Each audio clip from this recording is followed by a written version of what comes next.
নমস্কার, আমি সোমলাল টুডু। আমি পূর্ব বর্ধমানের কানলা ব্লক থেকে আসছি। তো এইখানে আমাদের খুব ভালো লাগলো।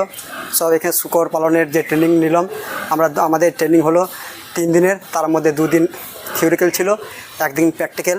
তার সেই প্র্যাকটিক্যালে আজকে আমরা প্র্যাকটিক্যাল এইমাত্র শেষ করলাম।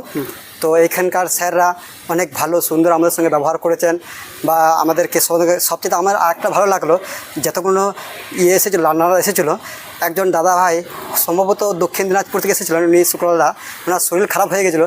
এই যে একটা পরিষেবা, ওনাকে পর্যন্ত ডাক্তার বাড়িতে নিয়ে যাওয়া হয়েছে বা এই পরিষেবা দেওয়া হয়েছে। তারপরে ডাক্তারবাবুরা না স্যাররা যেখানে আছেন যে কোনো অসুবিধা নেই, এই সব পরিষেবাটা দিয়েছে। এই থেকে আমার খুব ভালো লাগলো।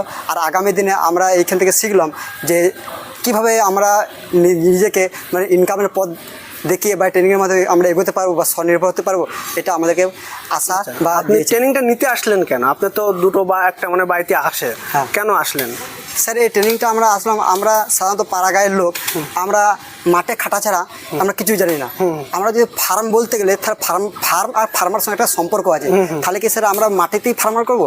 আমরা ছিঁড়ায় বসেও বা কোনো অভিজ্ঞতা থেকে আমরা যদি অংশ মানে পেতে পারি, তার মধ্যে আমরা কীভাবে জীবনযাপন করবো, এখানে 2 পয়সা কেউ কামাবো, এই জন্য আমরা ট্রেনিংয়ে আসা। আচ্ছা, থ্যাংক ইউ দাদা।